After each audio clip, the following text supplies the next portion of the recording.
Le Seigneur créa Adam un seul jour. Il fut adulte dès sa naissance et reçut aussitôt un don, un cadeau, son premier cadeau d'anniversaire. Il reçut de Dieu en don la domination sur toute la terre.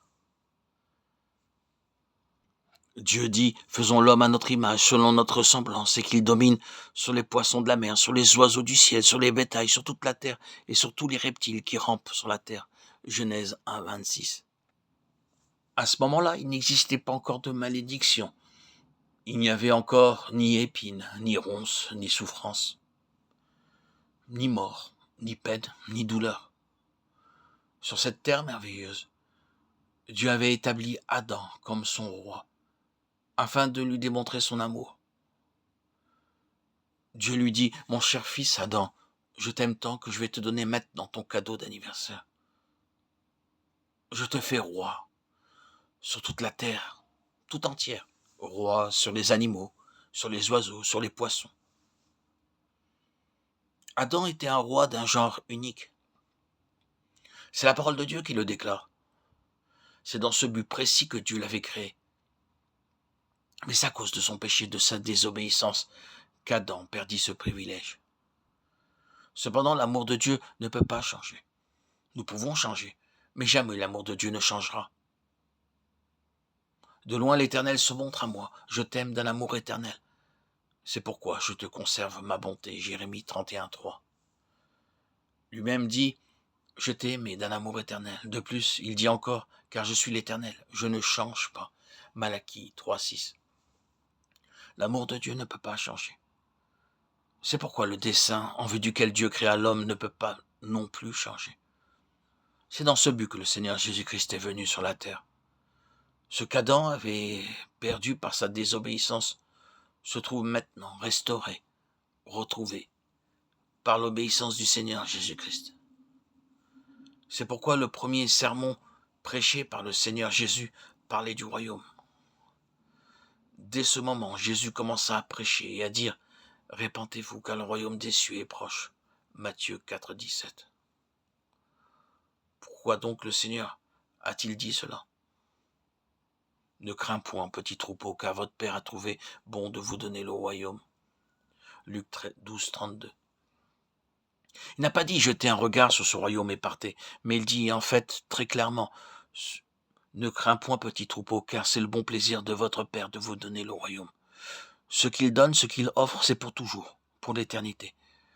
Il nous offre et nous donne la vie éternelle, ainsi qu'une sagesse éternelle, une gloire éternelle, une beauté éternelle, un amour éternel, une sainteté éternelle, un héritage éternel, un royaume éternel pour l'éternité entière. Et dans ce royaume éternel, nous serons des rois pour toujours.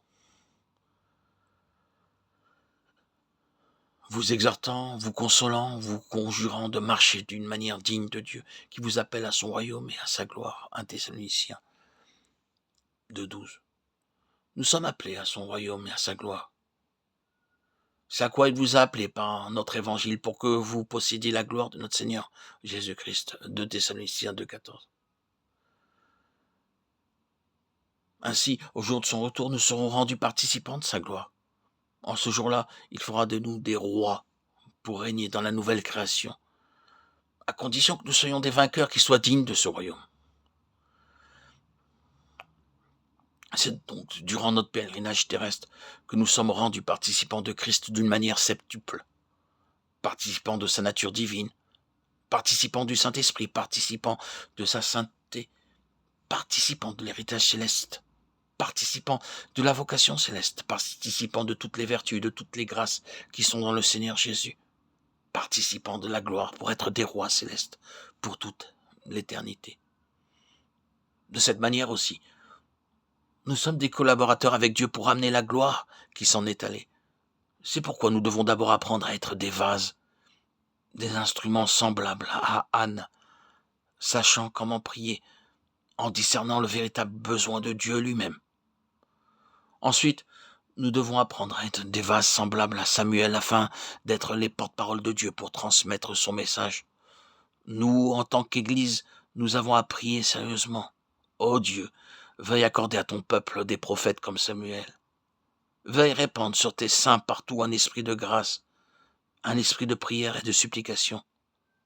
Enfin, Dieu veut nous apprendre à devenir des instruments semblables à David auquel le Seigneur avait confié la vision du plan céleste pour la maison de Dieu. 1 Chroniques 28, 10, 19.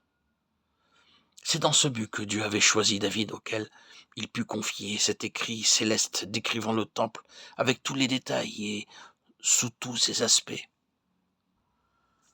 C'est par un écrit de sa main, dit David, que l'Éternel m'a donné l'intelligence de tout cela, de tous les ouvrages de ce modèle.